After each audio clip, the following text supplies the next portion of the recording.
Eso es todo, doctor. Ya, ok. Ok chicos, vamos a iniciar. Ahora me cortas si es que hay algún inconveniente con el audio o con las diapositivas. ¿Okay? Está bien, doctor. Ok. Y la clase que vamos a realizar hoy día es la enfermedad por microcristales o artritis por microcristales. ¿Okay? Cuando hablamos de una inflamación o de una artritis inducida por cristales, generalmente nos referimos a dos enfermedades. Aquellos producidos por los cristales de monohidrato sólido que tienen que ver mucho con el ácido úrico, a lo que se le llama gota, que es la enfermedad, y la otra que se llama la enfermedad por cristales de calcio. Dentro de esos cristales de calcio tenemos la enfermedad de artritis por pirofosfato cálcico dihidratado o CPPD, a lo que se le llama pseudogota, y también tenemos ocasionalmente artritis, que también tiene compromiso articular por cristales de fosfato de calcio básico. De ellos, el más importante y el más frecuente y el de mayor relevancia en muchos aspectos es la gota. Segundo, también la pseudogota es el segundo importante, mucho menos frecuente y más raro, pero sí es importante saber por demás. Entonces nos dedicaremos más principalmente a ver lo que es la gota. Es una enfermedad por microcristal. La gota es una enfermedad, así es el nombre de la enfermedad.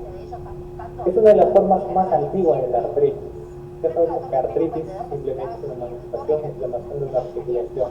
Existe artritis reumatoide, artritis psoriásica, muchos tipos de artritis. Uno de ellos es la artritis de la gota, que es la más frecuente. Tiene mucho que ver el compromiso metabólico, los lípidos, hipertensión, sobrepeso, obesidad. Tiene naturaleza heterogénea y a menudo tiene predisposición familiar. Es bastante más frecuente que si un paciente tiene gota, los hijos no vayan a tenerlo, al menos tienen mayor riesgo de tener esta enfermedad. Se caracteriza por hiperuricemia. Como veremos más adelante, no es lo mismo decir gota e hiperuricemia. La gota es la enfermedad. La artritis se produce debido al ácido úrico elevado que se deposita en las articulaciones en forma de cristales. Esa es la gota. ¿Okay? Y tal como dice aquí, ¿no? Depósito de cristales de urato monosódico en articulaciones y otros tejidos extraarticulares, produciendo inflamación en las articulaciones, artritis. A eso se le va a llamar gota. Antes a la gota, bueno, no antes, ahora incluso se le conoce como la enfermedad de los reyes. Eso debido a que era muy frecuente en los reyes, porque después de una comilona o los banquetes, a los que le llamaban los reyes, cuando comían comían harta carne, tomaban bastante trago, y las noches después de la fiesta tenían un dolor intenso en el dedo gordo del pie. Y estas son pinturas antiguas, donde el dolor era tan intenso que parecía que un monstruo le estaba mordiendo el dedo gordo del pie, a lo que después se le va a conocer como podagra. ¿Okay? La primera articulación metatarsofalángea. Por eso es que se llamaba la enfermedad de los reyes. Ahora, se le llama así, pero ya, pues, no es una enfermedad que se puede ver en muchos pacientes que no sean reyes. Esto es un poco de historia, para que lo revisen, lo lean, algunos puntos importantes respecto a cómo se ha ido produciendo esta enfermedad. De hecho, de por sí, la gota es una de las artritis más antiguas. Antes, cuando ni siquiera todavía se conocía la artritis o se consideraba en la enfermedad de los líquidos, del aire y todo eso, ahí ya se hablaba de la gota y de los topos. Entonces, bastante cierto. Nuevamente, la gota se le decía, la enfermedad de los reyes, porque esta es la presentación típica, más o menos, de los pacientes con gota. No reyes, sino tiene mucho que ver con las bebidas alcohólicas, mucho que ver con la ingesta de carnes, y usualmente pacientes con sobrepeso, obesidad, hipertensión, diabetes. Ahora, esto es muy importante, la relación de la gota y el ácido úrico. ¿Okay? Una relación tóxica. ¿Por qué es importante esto? Porque siempre se confunden. Esto es lo que más confunde a los estudiantes y a los internos. Pensar que gota es ácido úrico elevado.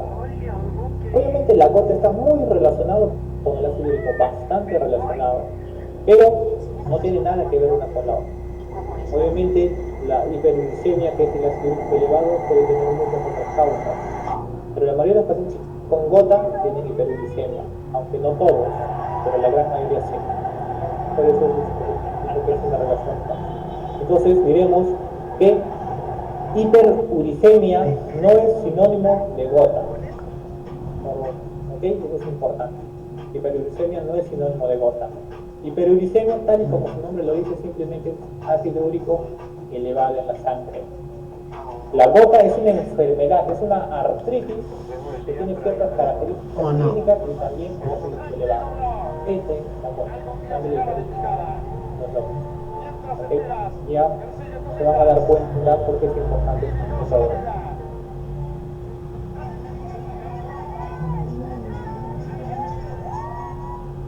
Aproximadamente un 10% de los pacientes que tienen hiperuricemia, ¿okay? Y un 80-90% de los pacientes que tienen gota van a tener el ácido úrico elevado. Eso significa que no todos los pacientes que tienen ácido úrico elevado terminan siendo gota o van a desarrollar gota. Al igual que no todos los pacientes con gota tienen sí o sí hiperuricemia. Pero sí, o sea, si hablo de los pacientes con gota, casi todos van a tener hiperuricemia, sí, porque es una característica muy importante. 80-90% es bastante. Sí, porque en la teoría se cree que en la crisis de gota hasta un 10-20% puede tener el ácido úrico normal y tener todas las características clínicas de una gota. ¿Sí? Y al revés, si hablo de los pacientes que tienen hiperuricemia, no todos van a desarrollar gota, solo algunos van a desarrollar la gota. Entonces aquí ese 10% yo creo que es un poco más. Esto depende mucho del valor de ácido úrico. De hecho, si tiene ácido úrico de más de 10 miligramos por decilitro, eso ya es prácticamente un 80-90% sí va a desarrollar gota. Pero si tiene 7, 7.5, 5, 8, no. ¿Ok? Entonces, esto es muy importante. Los datos, sí, para que tengan en cuenta que esto tienen que grabarse. Entonces, el ácido úrico sérico. ¿Cuál es el valor normal del ácido úrico? El ácido úrico está en la sangre de todas las personas. ¿Sí? Porque es producto del metabolismo de las purinas. El valor normal de ácido úrico es de 4 a 6.8 miligramos por decilitro. Ese es el valor normal. Ahora, para que eso es el valor teórico, para recuerden hasta 7 miligramos por decilitro es normal. ¿Okay? Para que recuerden.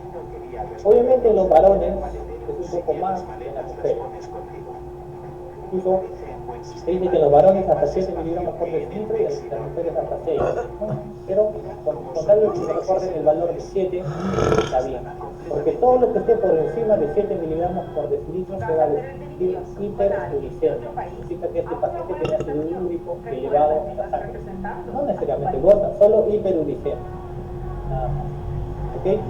Y obviamente uno de los factores más importantes para que el paciente haga gota, tenga gota o desarrolle la gota es la hiperuricemia. Muchos de los pacientes con ácido úrico elevado, o sea con hiperuricemia, mientras más sea el valor del ácido úrico, más riesgo de gota van a tener. ¿Okay? Eso es importante. Ahora, ¿de dónde viene el ácido úrico? Obviamente del metabolismo de las purinas que están en las células del cuerpo, pero obviamente este necesita un sustrato, que es la alimentación. Una parte, la tercera parte es producida por la dieta, pero las 2 terceras partes se generan a partir del organismo, porque es parte del metabolismo de las purinas. Las purinas son parte de la base nitrogenada, uno de los nucleótidos que están en todas las células. Entonces es importante que tengan en cuenta. Otros factores que van a aumentar el desarrollo de la gota son el peso corporal, estatura, presión sanguínea y quizá el alcohol. Eso vamos a ir desarrollando poco a poco. Pero aquí, recuerden, los datos. Más de 7 miligramos hiperuricemia. La hiperuricemia es un factor de riesgo muy importante para gota. El ácido úrico depende uno de la ingesta y depende del metabolismo. ¿Okay? Entonces tenemos que hablar un poco del catabolismo de las purinas. Sabemos que el AMP cíclico, el inositol, todos son parte de cadenas que están en las bases nitrogenadas del ARN, ADN de las células, de todo nuestro organismo, mediante una serie de enzimas como la xantina oxidasa. Estos se van a ir convirtiendo en xantina y después, posteriormente, esta misma xantina oxidasa, que convierte la hipoxantina en xantina, va a producir la conversión de xantina en ácido úrico. ¿Okay? Todo esto son purinas, bases púricas. En conclusión, el metabolismo final de estas bases púricas, aparte de todo lo que tenemos aquí, va a dar al ácido úrico, que es normal. O sea, esto es normal, esto pasa en todas las células, esto pasa en el metabolismo diario de todas las personas. Se va a formar ácido úrico. Es por eso que los medicamentos que usamos en la gota, ya después cuando es patológico, actúa a nivel de xantina oxidasa, que es el medicamento más importante, el alopurinol y el fluxostat. ¿Okay? Pero obviamente este ácido úrico también se excreta por los riñones y la orina, y va a depender también de esa excreción si el ácido úrico se está acumulando en mayor cantidad en la sangre. El valor normal de este es hasta 7 miligramos por decilitro. ¿Okay? Así se forma el ácido úrico. Ahora, aquí en resumen, lo que quiero que se entienda es: 1. ¿En qué casos el ácido úrico se debe elevar? O sea, ¿por qué se eleva el ácido úrico? 1, porque va a haber una producción excesiva del ácido úrico a nivel endógeno o también de la dieta, que es exógeno, urina, imaginada carne roja, cerveza, marisco. Y eso va a hacer de que el ácido úrico se eleve en la sangre.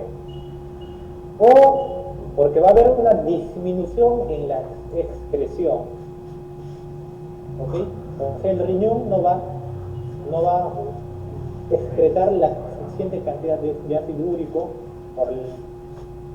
por la orina, de tal modo que ese ácido úrico se va a elevar también en la sangre.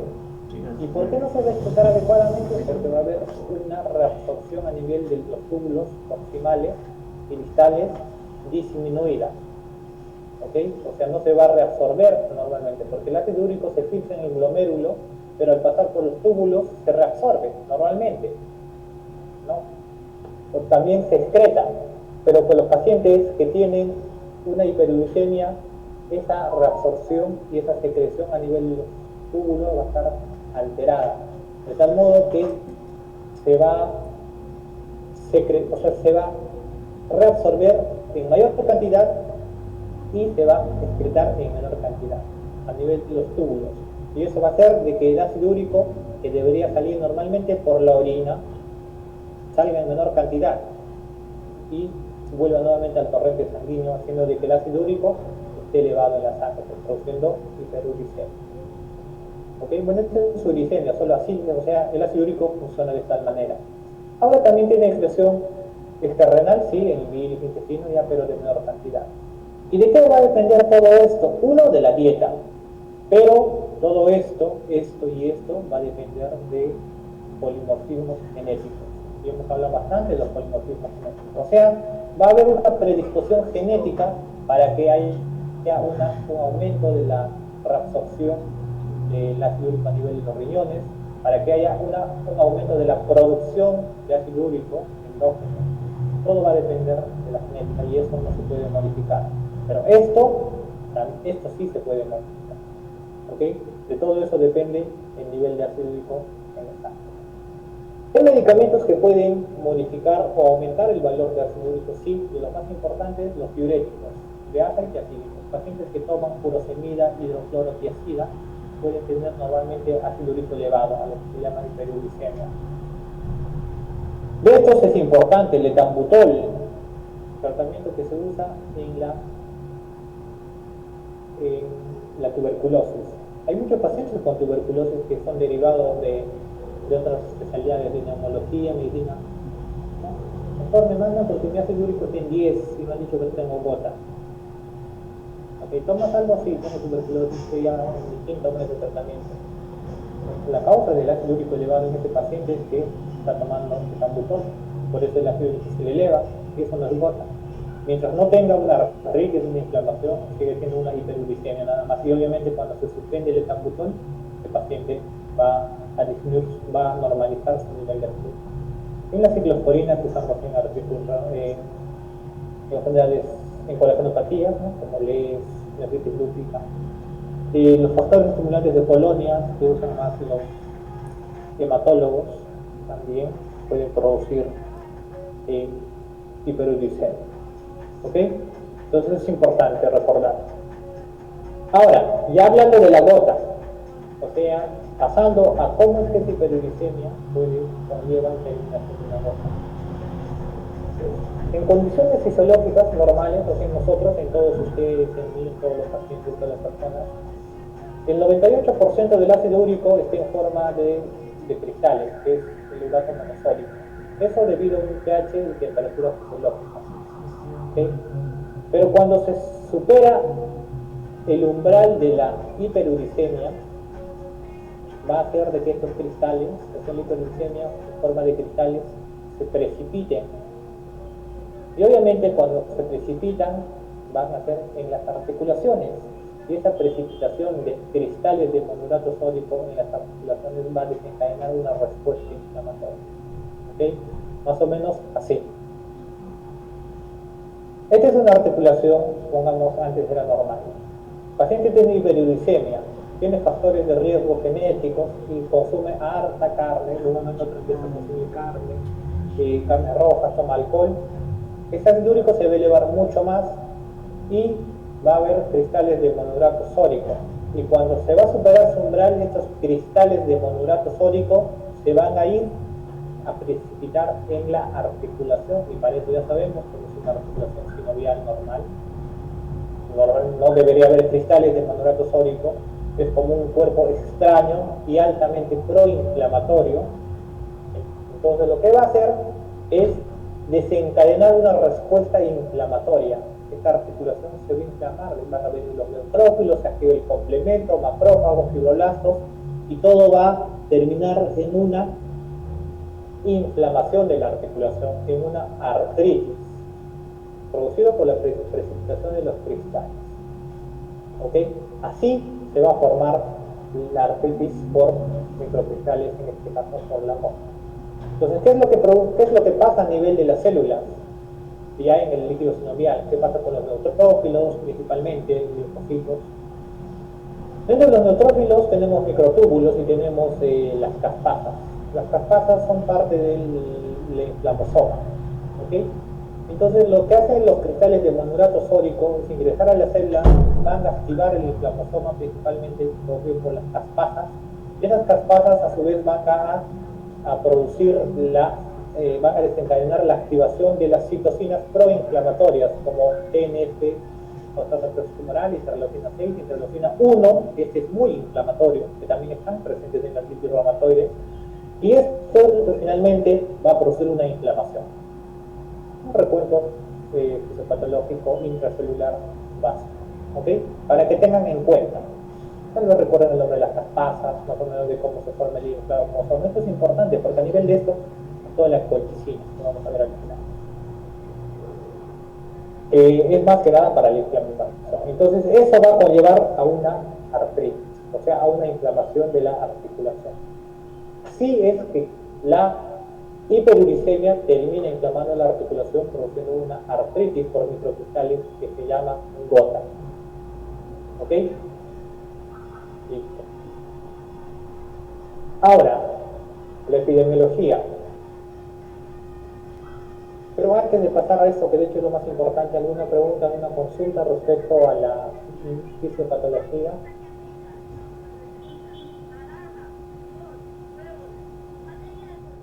Bueno, ok, todo claro. La epidemiología. Paciente tipo. Y ya terminamos las coagulopatía, donde siempre era más mujer. En este caso, igual que con el anquilosante, la gota, más frecuente, varón, mucho más frecuente en los pacientes varones y gorditos, ¿ok? Síndrome metabólico, hipertensión, diabetes, obesidad, sobrepeso. No siempre tienen hipertensión, diabetes, pero sí, por sí, la mayoría son gorditos, obesos, sobrepeso. ¿Okay? Son jóvenes, varones entre 30 a 50 años, ¿sí? Pacientes varones, jóvenes. Relación hombre-mujer 3-1, esto es teórico, porque en la práctica incluso será hasta 10-1, incluso más. Es raro tener pacientes con gota mujeres. Sí hay, por supuesto, pero no es mucho común. Incluso esto se considera la principal etiología de artritis inflamatoria en los hombres menores de 40 años, menores, 40 años. ¿Okay? Entonces, queríamos recordar siempre varones, jóvenes. Así ahí inicia la artritis por gota. Y esto es importante, casi siempre ataca la primera metatarso-falángica y a los menos se le llama podagra. El compromiso articular o inflamación de la primera metatarso-falángica por la gota se llama podagra y es donde casi siempre inicia, o si no inicia ahí, a lo largo de los años siempre va a afectar esta articulación. ¿Ok? Entonces, eso es importante. Hay algunos que inician en la rodilla, tobillo, en el metatarso, sí, pero esto es importante. Y otra cosa, el dolor es tan intenso que los pacientes, por eso, es un dolor bastante intenso, mucho más que las artritis del reumatoide y todo. Es bien agudo y duele bastante. Los factores de riesgo, obviamente, el principal factor de riesgo es el nivel de ácido úrico. Ya sabemos por qué el ácido úrico está elevado. No depende solo de la ingesta, también depende mucho de los factores metabólicos genéticos. ¿Okay? Entonces, mientras más alto sea el valor del ácido úrico, va a ser más el riesgo de que los pacientes hagan gota. Ok, mira, si es más del mayor o igual a 9, el riesgo de incidencia es de casi 25%. ¿Okay? Recuerdan que más o menos el 10% de los pacientes con ácido úrico hiperuricemia iban a tener gota, pero eso es en general. Si nosotros vemos aquí el valor normal del ácido úrico, de hecho, mientras más alto, es más riesgo de que el paciente haga gota. Aparte, tenemos medicamentos que pueden producir hiperuricemia y aumento de riesgo de gota. La alta ingesta de alcohol, hipertensión, diabetes, enfermedad cardiovascular, síndrome metabólico, obesidad. La obesidad está muy relacionada, mientras más alta esté el índice de masa corporal y la hipertensión sea alta, los pacientes van a tener mayor riesgo de gota. Hay una forma de clasificar de acuerdo a la etiopatogenia. Sí, teórico, pero es importante que lo sepan. Idiopático primaria, que es lo típico, lo más frecuente, todo lo que les he estado hablando hasta ahora. Pero también puede haber una gota o incluso solo hiperuricemia secundaria 1 a muerte celular. Uno de los criterios de síndrome de lisis tumoral, y esto es importante, lo habrán hecho en medicina, si no, igual es importante, leanlo. Hay varios, ¿no? Hipercalemia, y uno de ellos es el ácido úrico elevado, el HLL elevado. O sea, ¿quién se presenta el síndrome de lisis tumoral en pacientes con cáncer principalmente hematológico, leucemia, linfoma? ¿Sí? Eso pueden hacer que el ácido úrico se eleve bastante. La enfermedad renal puede producir que el paciente tenga hiperuricemia de por sí y lo que finalmente puede conllevar a una gota. Los medicamentos que hablamos, que pueden también hacer hiperuricemia y también obviamente algunos pueden llegar a producir gota. O sea, por ejemplo, un paciente que toma etambutol tiene hiperuricemia, pero también hay tanto ácido úrico que puede inflamar la articulación y conllevar una gota secundaria. Y condiciones endocrinológicas como diabetes o acidosis. ¿Ok? Entonces eso es importante. Las manifestaciones clínicas. Normalmente los pacientes con gota van a presentar esto. Esta es una clasificación anterior. Antes se hablaba de una hiperuricemia asintomática, ataque agudo de gota, periodo hipercrítico, gota topásica. Todavía se habla, pero antes era muy importante saber esta clasificación. Ahora ya no es tan importante la clasificación, pero sí conocer los términos, porque todavía es una forma práctica de poder decir un paciente más o menos cuántos años de enfermedad puede tener, o decir, no, este paciente tiene una crisis de gota o ataque agudo, o este paciente tiene tojos. Eso es importante recordar. Entonces, si hay una hiperuricemia sintomática, ya les dije, eso no es gota. ¿Sí? Mientras el paciente tenga ácido úrico y no tenga artritis, sigue siendo una hiperuricemia. Entonces es una hiperuricemia nada más. Algunos pacientes después de los 10 años se cree que pueden llegar a ser recién la enfermedad de la gota. Va a depender mucho del nivel del ácido úrico, obviamente. El ataque agudo es la inflamación aguda de una articulación producida por los depósitos de cristales de monurato sódico en la articulación, la precipitación de esos cristales, lo que va a producir un dolor agudo, y generalmente eso en una sola articulación. Por eso la presentación clínica del ataque agudo casi siempre va a ser una monoartritis aguda y principalmente en miembros inferiores. Casi siempre inicia en la primera metatarso faláncica, pero puede inflamar el tobillo o las rodillas. Tengo un paciente varón de 35 años que tiene una monoartritis aguda de rodilla derecha. Lo primero que tengo que pensar es una gota. Peor si el paciente me dice que sí, doctor, hace 2 años también se me hinchó el tobillo, ¿sí? Y hace 5 años que se me hincha el dedo gorrillo. Eso es un diagnóstico definitivo de gota.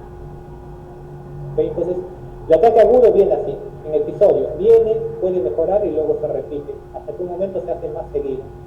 Viene, después de muchos años vuelve, después de muchos años vuelve y luego se hace más seguido. ¿Okay? Entonces, los pacientes usualmente ya llegan cuando es así, inflamación muy recurrente. Generalmente esa crisis de la gota aguda dura entre 3 a 10 días, a veces hasta 2 semanas. Muchas veces se llega a autolimitar incluso. O lo clásico, ¿no? Los pacientes van a la farmacia, les dan un prednisón, dexametasona, lo típico, les mejora y queda ahí. ¿Ok? O toman naproxeno, antiinflamatorios y se queda. Es una crisis de gota, la crisis aguda de gota. Periodo intercrítico se dice el periodo que está entre las crisis. O sea, un paciente tiene una crisis, después de 5 años otra crisis y después de 2 años otra crisis. Todos estos años se llama periodo intercrítico. ¿Okay? Porque es entre las crisis. Eso puede durar semanas, años, porque un paciente puede tener una crisis y después de un mes otra crisis. O como puede tener una crisis y después de 5 años recién otra crisis. Eso depende mucho del tratamiento, ¿no? ¿Okay? Y lo otro es ya la gota tosácea. Ya no se utiliza este término, pero ¿cuándo se usaba? El ácido úrico no solo se puede precipitar, o los cristales no solo se precipitan en la articulación, se pueden precipitar en las partes extraarticulares. Por fuera de las articulaciones, como rodillas, codos, tenemos bursas, como pequeñas bolsas entre los tendones, se llaman bursas. Esas bursas se pueden inflamar también con una gota formando subsidios. Pero también a veces se acumula mucho ácido úrico, produciendo los tojos. Los tojos no son otra cosa que nódulos formados por ácido úrico o cristales de monurato sódico. ¿Ok? Entonces, ese es un toco. Pero no solo están en los codos, rodillas o en las articulaciones de las manos, ¿no? Como metacarpio, escalado.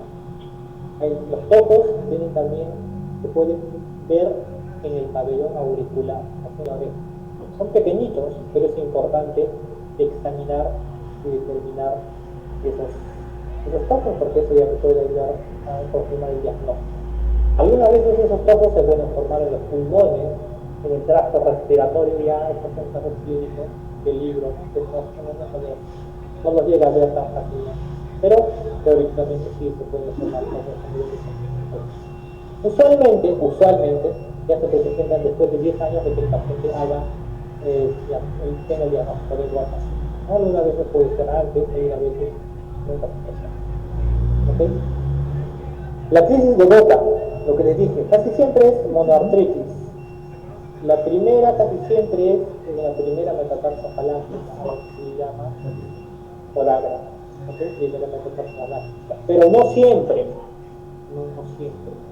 Los pacientes usualmente pueden tener desinflamación aquí, en el medio pie, que se llama metatarso, donde está la articulación del isca. Ahora, puede estar también en el tobillo, algunas veces en la rodilla, también, o algunas veces en las manos. Esta es una monorraquitis de la quinta interfalángica proximal, derecha, no izquierda. Así también se puede manifestar una crisis. Usualmente esto es cuando los pacientes tienen gota, y se les da la crisis. Cuando es por primera vez, casi siempre es en miembros inferiores. ¿Sí? Lo que les dije aquí, la más frecuente es la primera metatarso falángica, a veces se llama podagra. ¿Okay? Ahí es donde es lo que les decía, ¿no? El tarso, tobillo, rodilla, todos muñecas, dedos. Entonces, lo primero que debo preguntar y buscar a un paciente con gota será esta articulación. No significa que si no tiene compromiso aquí no tenga gota, pero si tiene aquí, prácticamente ya no dice. Como cuando busco a un paciente con artritis reumatoide y examino las metacarpofalángicas siempre, aquí en la gota, siempre es la primera metacarpofalángicas. ¿Ok? Puede ser una presentación poliarticular, por supuesto, de hecho es menos frecuente, no es lo usual. Lo más frecuente es que sea monoarticular o monoartritis. Pero puede ser poliarticular, sí, y en caso de que sea poliarticular, generalmente es en pacientes mujeres o pacientes que han tenido gota muchas veces y tienen otra crisis, o pacientes mayores, adultos mayores. ¿Okay? En ellos la presentación puede ser poliarticular, a lo que se llama una gota poliarticular. Otra cosa que es importante, obviamente, es raro en caderas, hombros, columnas. ¿Por qué? Les habían mencionado que la precipitación de los cristales de monorato sódico dependía mucho de la temperatura y del pH. Como a nivel de estas articulaciones grandes, la temperatura es mayor, eso evita que haya una cristalización. Ok, es por eso. Voy a presentarles, en medicina nada es imposible, pero es bien raro. Una característica importante de la crisis es que es de un inicio súbito, de un momento a otro, y casi siempre se ve la tetra de Celsius. En la mayoría de las artritis nosotros vimos que la forma más importante era la infección y la palpación. En cambio, la tetra en los pacientes con crisis de gota, el dolor es tan intenso que hay inflamación, eritema, aumento de volumen, todo eso. ¿Okay? ¿Y cómo vienen los pacientes? Usualmente, si antes eran pacientes que tomaban, que eran los grandes reyes, con las comilonas y los tragos, actualmente los pacientes con crisis de gota es típico, casi siempre son varones, usualmente vienen un día lunes, martes, a la consulta, refiriendo esto. Me dicen, doctor, el sábado de la noche empecé a tener un dolor intenso, de un momento a otro me empezó a doler y se puso rojo. Entonces se señalan el pie, o a veces el ataque, o a veces el tobillo, ¿no? Cualquier articulación. Y tenía un dolor intenso que no podía ni ponerme las sábanas. Me ponía las sábanas y me dolía. Me cogía el pie y me dolía intensamente.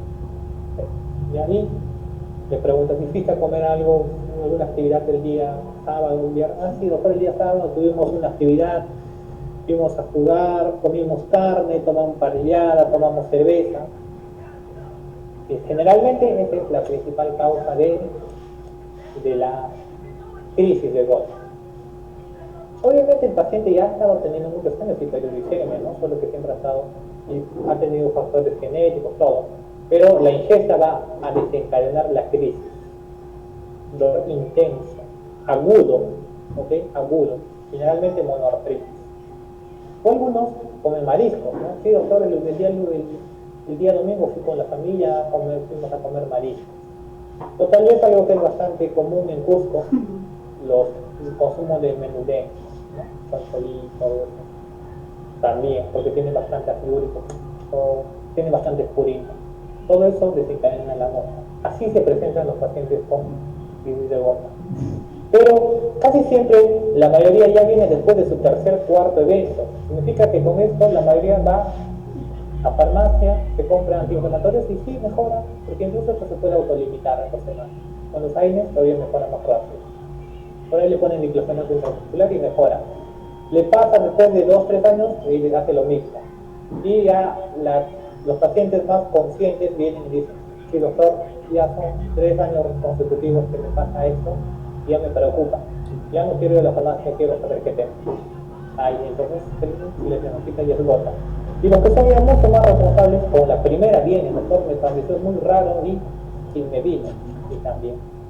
Pero la mayoría viene, sí doctor, con esta historia. Sí doctor, me empezó hace 5 años, se me hinchó, fui a la farmacia, me pusieron dexametasona, con mejoré. Después, como me pasaba cada 4 o 5 meses, todas las veces me ponía. Siempre me ponía, yo ya sabía, me ponía, me mejoraba. Y después cada vez era más seguido. Y ahora vengo porque ya no me hace. Me pongo y me sigue hinchando. De nuevo se vuelve hinchando, se vuelve hinchando. Casi todos los pacientes llegan con esa historia. Entonces es importante indagar siempre. ¿Okay? Preguntar desde cuándo ha tenido esas crisis, cada cuánto tiempo, cuántas veces es las últimas veces, con qué está relacionada. Eso es muy importante.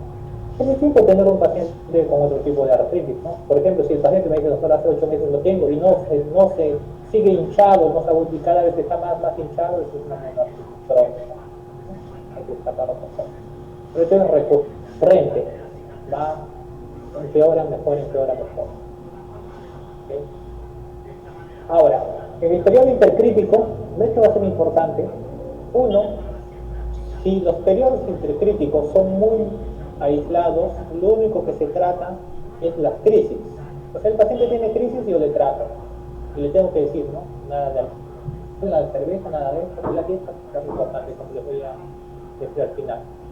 Y si es que el paciente no tiene topos o el ácido úrico está menos de 9 o está controlado, no es necesario iniciar un tratamiento. Pero si el periodo intercrítico es muy seguido, significa que tiene una crisis y en el mismo año tiene 2 o más crisis, ya significa que ese paciente de alto riesgo tiene que dar tratamiento. Hipouricemiante. ¿Ok? La gota tofásica, los tofos. Este es un tofo. Todo esto es acumulación de ácido úrico. Esto es un nódulo producido por una artritis en la parte extraarticular. Los tofos también pueden estar en las manos. Y lo que les dije, nunca se olviden revisar el pabellón auricular. ¿Okay? Esto es muy importante. Aquí puede haber tofos también, pequeños acúmulos de ácido úrico. Esos tofos pueden ser grandes, pueden ser pequeños, pueden ser múltiples. ¿Okay? Tiene mucho que ver el ácido, el tratamiento también muchas veces consigue de que los ácidos de los tofos disminuyan de tamaño o algunas veces puedan desaparecer, pero no siempre. Estos tofos, cuando uno los tiene, tienen bastante, unas capas fibrosas, tienen 3 capas. Cuando uno intenta sacar ese tofo, hace un corte, sale como un líquido lechoso. Eso es por la cantidad de ácido úrico. Y obviamente algunas veces pueden doler y algunas veces se pueden infectar. Entonces, es importante tener en cuenta eso. Otra cosa, ¿puede haber cirugía para los tofos? Sí, pero es un poco complicado. Al menos, por ejemplo, de este tamaño no. Es más difícil y hay mucho riesgo de infección. Aquí, o los tofos un poco más pequeños, sí se pueden extraer. Pero de hecho es más importante el tratamiento para disminuir los niveles de ácido úrico, para evitar también que esos tofos sigan aumentando de tamaño. Los tofos, ya les dije, hay que buscarlos en los codos, rodillas, pies, dedos, pabellón auricular. Ahora, la gota puede tener otras manifestaciones extraarticulares, sí, por supuesto. En el riñón puede producir proteinuria, isostenuria, puede producir una hipertensión arterial secundaria con compromiso renal, puede producir litiasis renal o urolitiasis, que felizmente no es muy frecuente. Eso más que nada en los hiperexpresores de ácido úrico. Y puede producir nefroesclerosis. Bien. Aquí dicen el riesgo de urolitiasis no es mucho, solo un 10%, porque de hecho de por sí los tipos de litiasis renal son de oxalato principalmente, no tanto de ácido úrico. ¿Okay? Esto más que nada si la expresión renal es más de 300 miligramos por decilitro. Ahora, el diagnóstico, ¿cómo se diagnostica la gota? ¿Cómo yo digo que un paciente tiene gota? Uno, el diagnóstico definitivo, estos son tips, ¿ok? El diagnóstico, y de hecho en la práctica es lo que más sirve por ahora, en la gota al menos. El diagnóstico definitivo de la gota es si yo tengo la identificación de cristales de monourato sódico en líquido sinovial o en el topo. Por eso es importante esta cosa que les dije. Cuando yo tengo un paciente con una monoartritis, de los 3 exámenes importantes, el más importante es el recuento celular. Pero de todos los 3 que debo pedir siempre, recuento celular, grado cultivo y cristales. Porque si yo encuentro los cristales de monourato sódico, que es lo que hemos visto ya en la exposición de líquido sinovial y también en todas las exposiciones de las rotaciones, son como agujas que muchas veces atraviesan los neutrófilos, son como una salchicha. Esto es un diagnóstico, un criterio definitivo para decir que el paciente tiene gota. Ahora, si yo tengo esos cristales en un tofo, también es suficiente para decir que el paciente tiene gota. ¿Ok? Entonces, si yo tengo un periodo intercrítico y puedo los líquido sinovial, también se puede hacer diagnóstico de gota. Ahora, la presencia de cristales de monourato sódico no descarta la presencia de infección. O sea, puedo tener un paciente que esté cursando con artritis séptica y tener los cristales de monourato sódico. ¿No? Sí. O sea, eso pasa en pacientes con gota de muchos años y que pueden desarrollar artritis séptica. Puede pasar.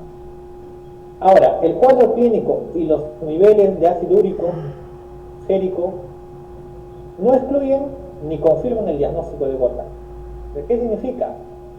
Que yo no puedo definir a un paciente, por ejemplo, solo con el ácido úrico para decir que tiene gota, pero tampoco puedo descartarlo. O sea, si tengo un paciente con un cuadro clínico muy sugerente de gota y tiene el ácido úrico normal, no puedo descartar que tenga gota.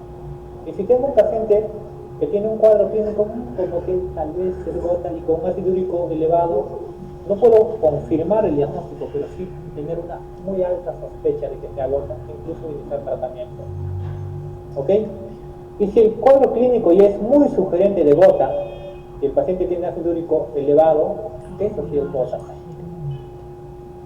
¿Ok? Porque para estos criterios todavía no era suficiente, pero los actuales criterios sí. Si el paciente tiene un cuadro clínico sugerente de gota e hiperuricemia, que también diagnóstico de gota, incluso sin estudio de esto. Por ejemplo, ¿cómo es un cuadro clínico sugerente de gota? El paciente me dice, doctor, ¿sabe qué? Es un paciente varón de 38 años que me dice, doctor, vengo porque se me hincha la rodilla, ¿no? Tengo una monoartritis aguda de rodilla. Perfecto.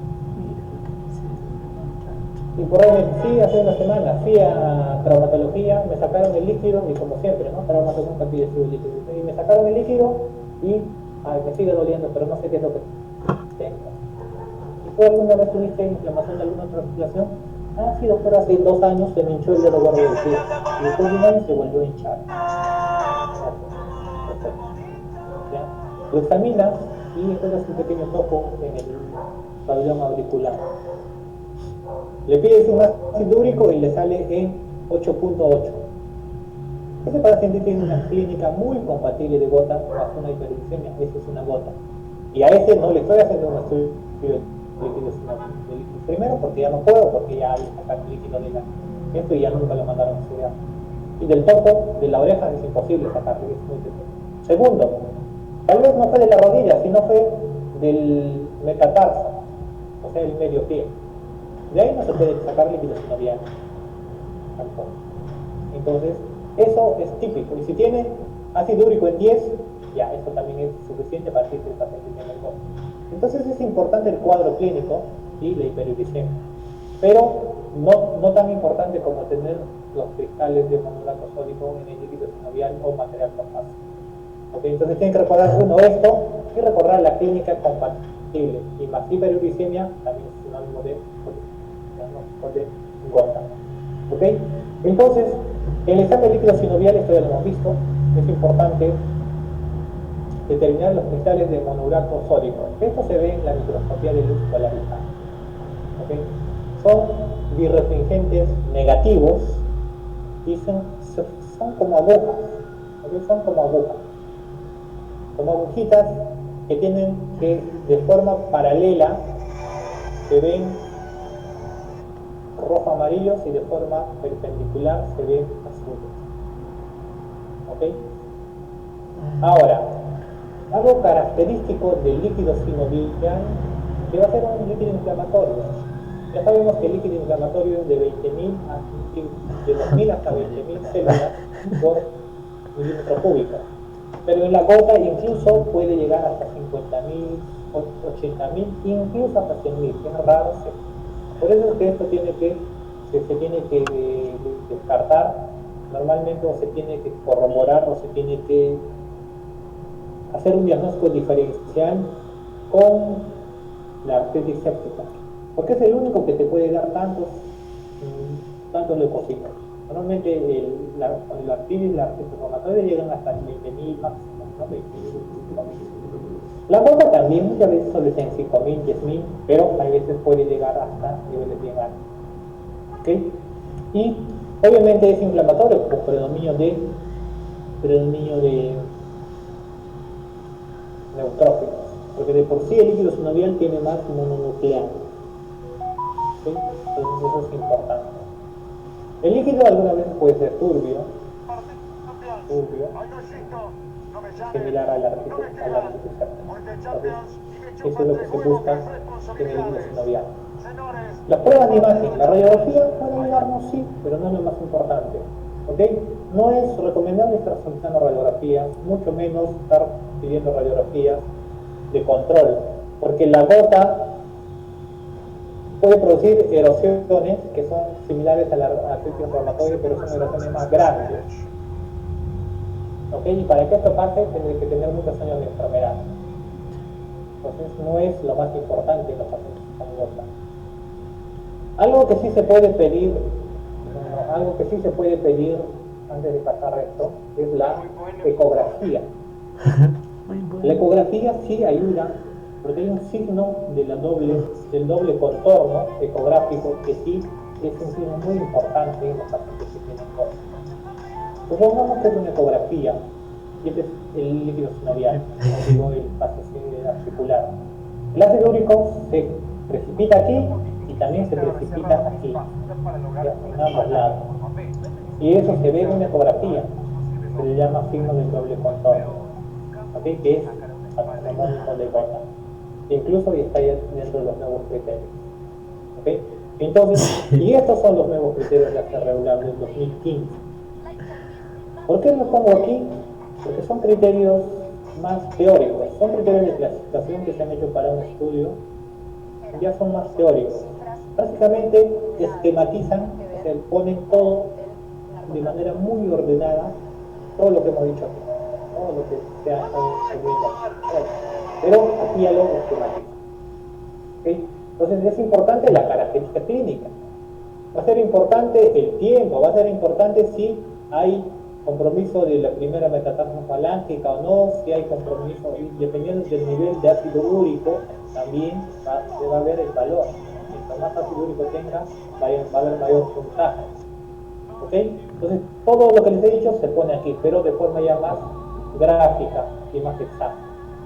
Aquí también entra lo que es la ecografía, ¿okay? Donde se ve el signo de doble contorno, lo que les había indicado.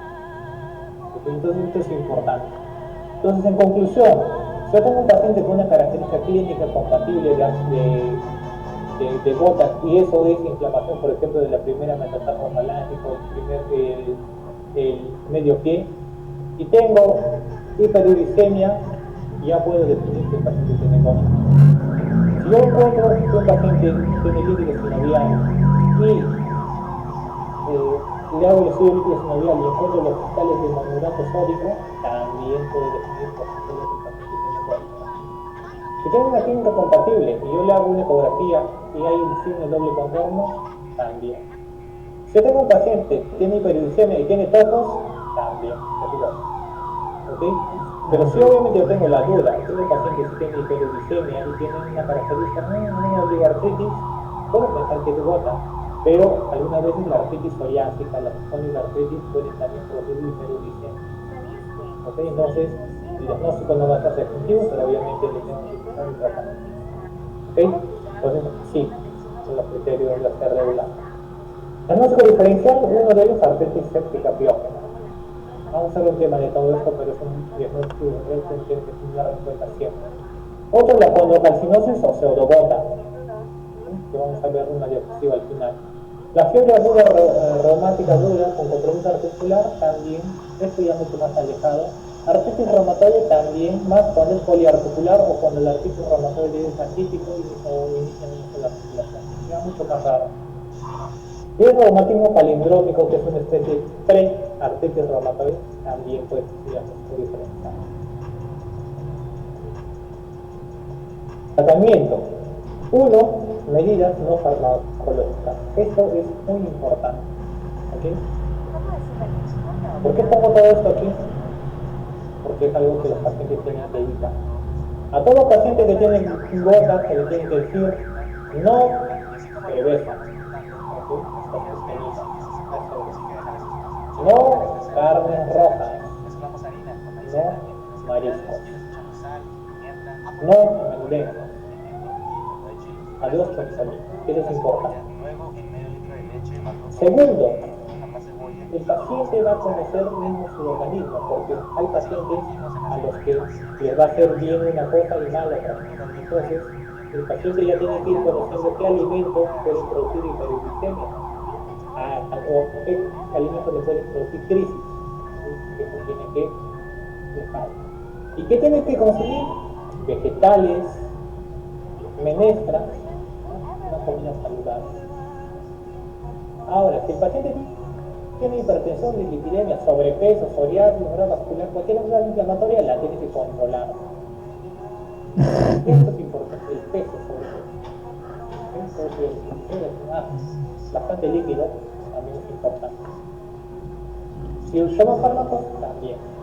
Suplementos dietéticos como los omega 3, vitamina C, está en discusión, es controvertido, pero se cree que eso también puede disminuir la respuesta inflamatoria.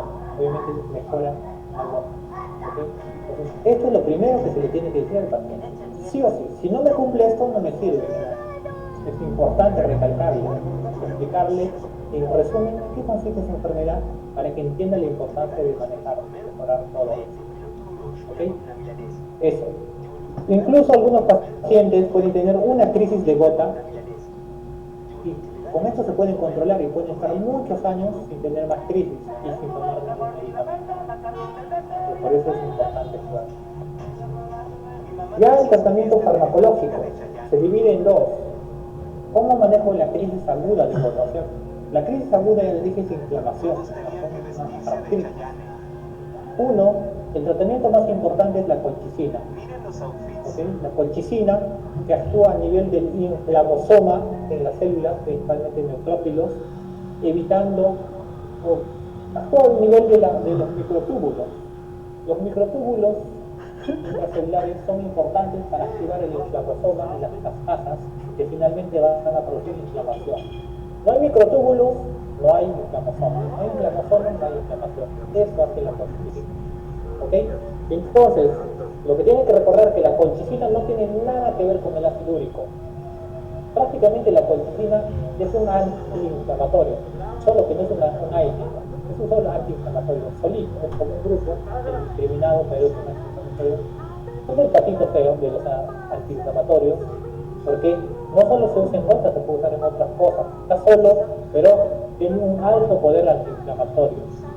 Se usa, por ejemplo, en pericarditis aguda, se usa en derrame pleural secundario al lupus, se puede incluso se ha estado queriendo usar en la infección del SARS-CoV-2, ¿okay? Porque este actúa a nivel también de la interleucina y todo eso. También actúa a nivel de los microtúbulos.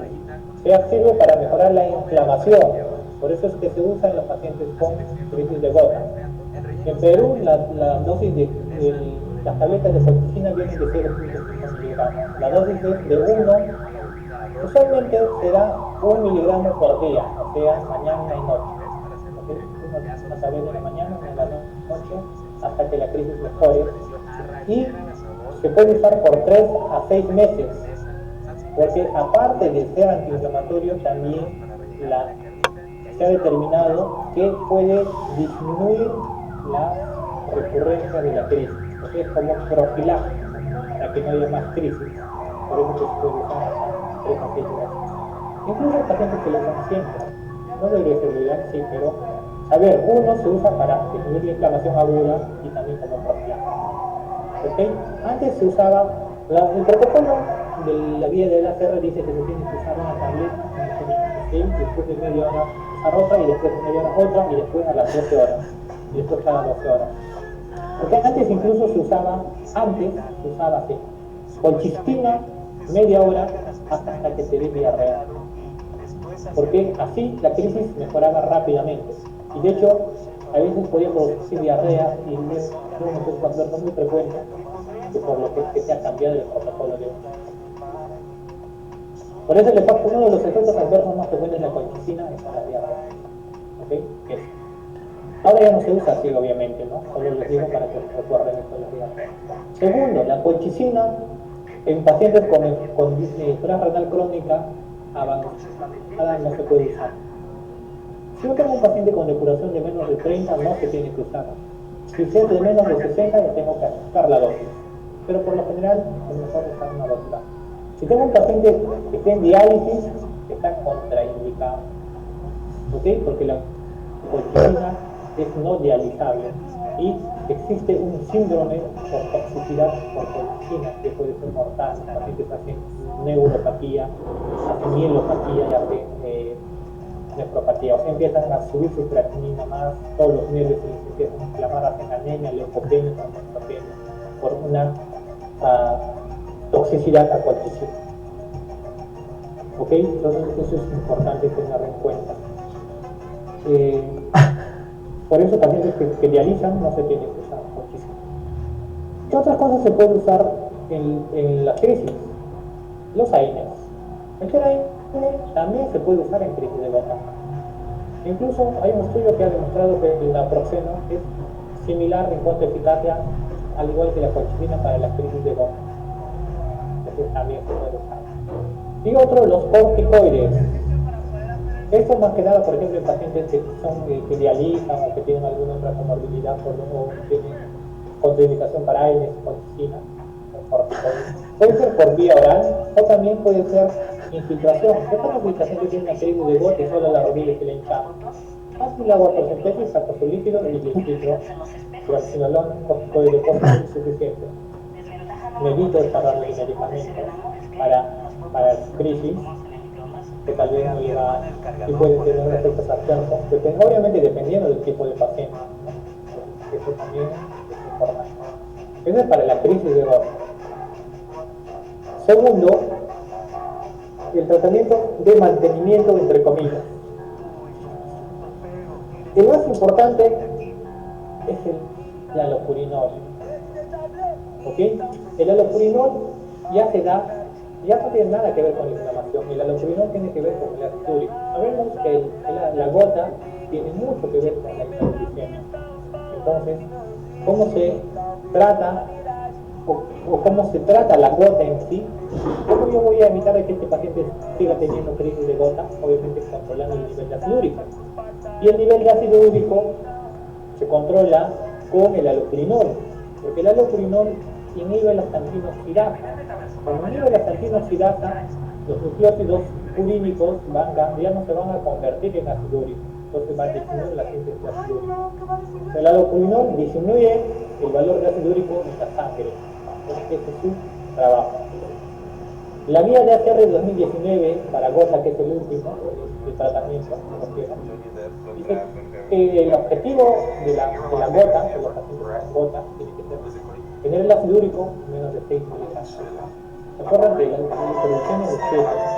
El objetivo en los pacientes con gota es tenerlo menos de 6. ¿Ok? Eso es importante. Otra cosa importante aquí es esto: no modificar el allopurinol durante el ataque agudo. ¿Qué significa?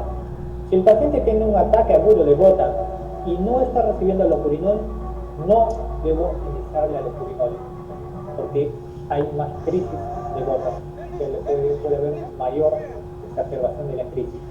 ¿Qué significa? Si tiene gota, le dará colchicina, le dará AINE, lo que sea. Voy a calmar su crisis y después de unas 2 o 3 semanas, cuando ya no haya crisis, le iniciaré recién el alopurinol para que disminuya el nivel de ácido úrico y para que me evite crisis futuras. ¿Ok? Segundo, si el paciente ya viene tomando alopurinol y presenta crisis, o sea, incluso tomando el alopurinol, tampoco voy a modificar su dosis, ni le subo ni le bajo, le continúo con alopurinol, tampoco le continúo, y ya después voy a, dependiendo del control del ácido úrico, voy a dar después de la crisis la dosis de alopurinol. ¿Ok? Eso es importante. El alopurinol viene en tabletas de 100 miligramos y tabletas de 200 miligramos. La dosis habitual siempre se utiliza con 100 miligramos, ¿okay? Poco a poco y después de 2 o 3 semanas se va subiendo. La dosis va a depender del valor de ácido úrico. Si con 100 miligramos yo consigo que mi ácido úrico de control esté menos de 100, ya, significa que está bien. Si no lo consigo, puedo aumentar hasta 200, luego a 300. La dosis máxima es, según la guía, 800, pero eso ya es, casi nunca se usa. Una dosis máxima aceptable es 600 miligramos. ¿Okay? Entonces, lo máximo que usamos, normal 5 segundos.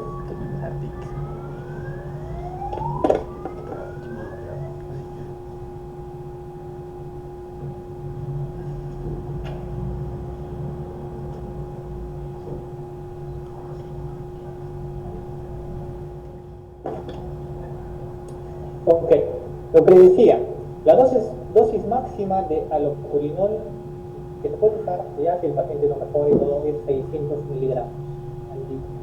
¿Ok? Eso ya es algo incluso tener bastante cuidado. Segundo, si el paciente tiene compromiso renal, igual, dependiendo de la depuración renal, la dosis se ajusta. ¿Ok? Tiene que ser menos. Menor depuración renal, no se usa mucho alopurinol. Ahora hay medicamentos úricos, o sea, que hacen de que el ácido úrico se excrete en mayor cantidad por los riñones. ¿Ok? Entonces, el alopurinol no es el único, se pueden usar también los úricos. Esto principalmente para aquellos pacientes hipoexcretores. Hipoexcretores significa que no botan mucho ácido úrico en la orina. Y para eso se solicita un examen de ácido úrico en orina de 24 horas. ¿Okay? En la práctica casi no se usa mucho, porque estos medicamentos tienen muchas contraindicaciones, no se pueden usar en pacientes con hipertensión o insuficiencia cardíaca, y pues, lamentablemente la mayoría de los pacientes tienen eso, ¿no? Entonces, tienen indicaciones especiales que en la práctica limitan su uso bastante. Otro tratamiento que se usa bastante en la gota es el febuxostat, que también actúa a nivel de la antioxidasa, pero tiene una actividad más específica que la alopurinol. Este se puede usar con mayor tolerancia en los pacientes que tienen compromiso renal. La dosis viene de 40 y de 80 miligramos. ¿Sí? Se llama febuxostat. Entonces, esto ya es lo que les indiqué. Si el paciente tiene una crisis aguda de gota, tiene monoartritis, debo determinar primero tal vez colchicina o infiltración o AINES corticoides dependiendo de su comorbilidad. ¿Okay? Si es poliarticular, obviamente no puedo estar usando infiltración, tendré que usar por colchicina o corticoides sistémicos, ¿no? Las infiltraciones además cuando son monoarticulares o monoartritis nada más.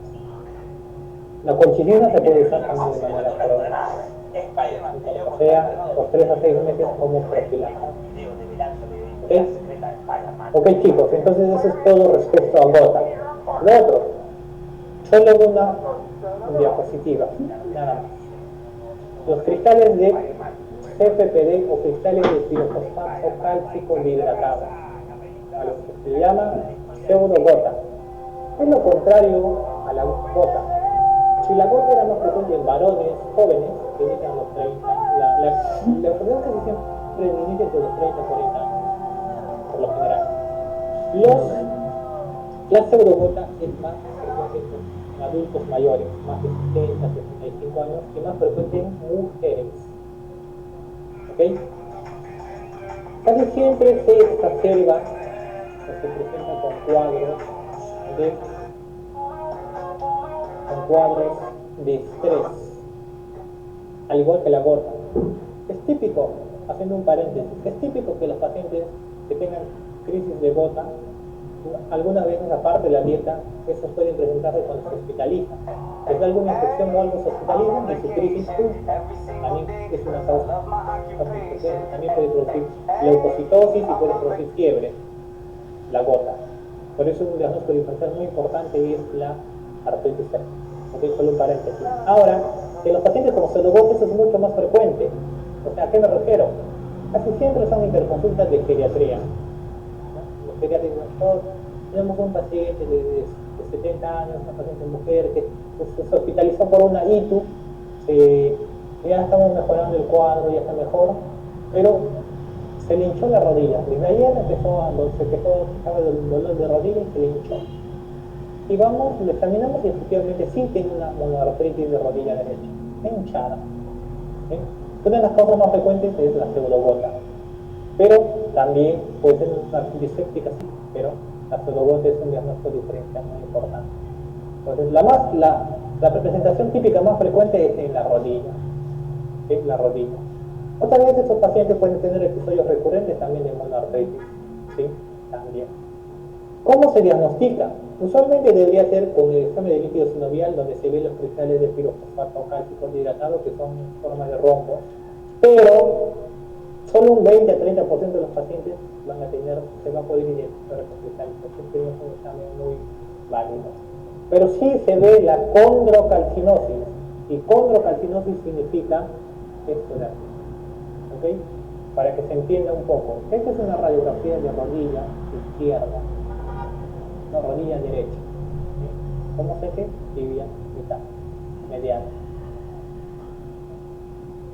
Este espacio rayolúcido, o sea, lo que es oscuro se llama rayolúcido, ¿no es cierto? Porque esto es rayolúcido, porque la radiación pasa. Lo que es oscuro se llama rayolúcido, al revés. En este espacio rayolúcido es un signo indirecto imagenológico del cartílago, porque el cartílago articular es 90% agua, entonces es rayolúcido. No digo que es el cartílago, pero es una forma indirecta de decir que este es el cartílago, porque aquí también hay meniscos de sus estructuras, pero aquí es el cartílago, este hueso y sus cartílagos. ¿Qué es esto de aquí? Es esta banda radiopaca. Se ve así porque obviamente no deja pasar la radiación y obviamente se ve blanco. Ese es una condrocalcinosis, ¿ok? Una banda radiopaca a nivel del cartílago. En el cartílago se ha formado una calcificación por cristales. Eso se llama condrocalcinosis. ¿Okay? Se ve así. Normalmente una radiografía de rodilla es así, y todo esto debe estar oscuro. Pero esto es una condrocalcinosis, igual aquí. ¿Ok? Entonces yo tengo a este paciente con una monoartritis. Le tomo una radiografía y veo condrocalcinosis, pues es una artritis por cristales de pirofosfato cálcico dihidratado, también conocido como pseudogota. Este sí es más frecuente en la rodilla. Otra presentación muy frecuente es la sínfisis. Esta es la radiografía de pelvis. ¿Sí? Pelvis, y esta es la sínfisis púbica. Esta pequeña banda radiopaca a la mitad no debería estar ahí. Esto también es oscuro, opaco. Eso también es un lugar muy frecuente de condrocalcinosis. Y otro es la muñeca, a nivel del ligamento triangular. Son las tres estructuras más frecuentes. Prácticamente el 90% de los pacientes va a tener en una de esas tres estructuras condrocalcinosis cuando tiene pseudogota. Entonces esas radiografías son las que me van a ayudar al momento de diagnosticar la gota. ¿Okay? Obviamente depende de la edad, depende mucho del sexo y todo lo demás. Y así sería. ¿Y cómo fue ese tratamiento? Como cualquier monoartritis aguda. Si es una monoartritis, se le infiltra y listo. O si no, también se puede dar colchicina o antiinflamatorios. No hay una guía de práctica clínica establecida para pseudogotas, primero porque no está en. Segundo, porque solamente el compromiso es monoarticular y el tratamiento es con infiltración más que nada. Y no hay otra cosa más que se tenga que hacer. No hay un tratamiento que se tenga que dar a largo plazo para disminuir el síntoma. Ahora, los pacientes, mientras más edad tengan, pueden tener también condrocalcinosis. La condrocalcinosis no es sinónimo de pseudogota. ¿Okay? Mientras más edema puede tener depósitos cristales de circunstancias dilatado. Es importante tener en cuenta. Ahora, ¿por qué se produce eso? La causa es desconocida, pero sí se tiene que estudiar algunos factores que pueden producir aumento de calcio en la sangre. Por ejemplo, se ha visto una asociación del hiperparatiroidismo con este tipo de patología. ¿Okay? No es muy significativa, sí, pero de todos modos se tiene que pedir tal vez calcio en la vida de 24 horas, calcio sérico y una PTH, una parafernalia. Ok, entonces, eso es todo respecto a pseudogota. Igual lo van a revisar, ¿ok? Bien.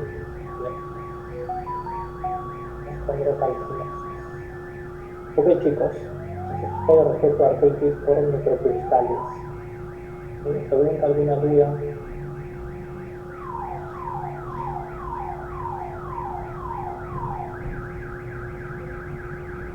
Ok, todo quedó claro. Entonces, vamos a... Doctor, yo tengo una duda. ¿Cuál sería entonces el tratamiento de primera línea para gota? ¿Colchicina o AINES? Para la crisis, Sí, doctor. para la crisis es la colchicina. ¿Okay? Pero los AINES, primero, si el paciente tiene contraindicación para colchicina, obviamente el tratamiento de primera línea va a ser otra. Segunda, si hay estudios, pero no lo dice todavía la guía, hay estudios donde los antiinflamatorios tienen la misma eficacia que la colchicina. ¿Okay? Pero si hay un examen donde les preguntan, el tratamiento es colchicina. Perdón, la respuesta es colchicina. ¿Okay? Si hay una respuesta que diga colchicina o AINES, la respuesta es colchicina o AINES. ¿Okay? ¿Alguna otra pregunta? ¿Cuándo vas a pagar?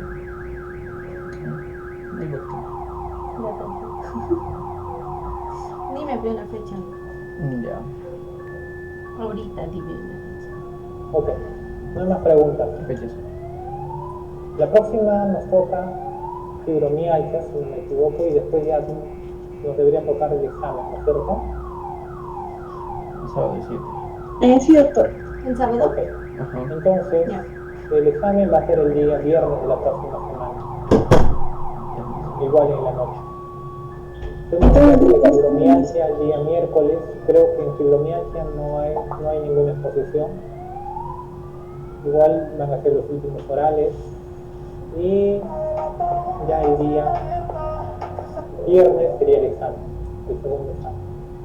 Doctor, estamos quedando entonces para el examen que es el día 13, que cae un viernes, ¿verdad? Sí, viernes 13. El viernes 13. Ok, chicos, nos quedamos aquí. Nos vemos el próximo miércoles. Ya vayan estudiando. Las clases de artritis por microcristales ya están en el aula virtual. Y también hay que mandarme todas las clases con Paula, las clases de las exposiciones para subirlo al aula virtual. Está bien, doctor, muchas gracias. Ok, chicos, buenas tardes con todos.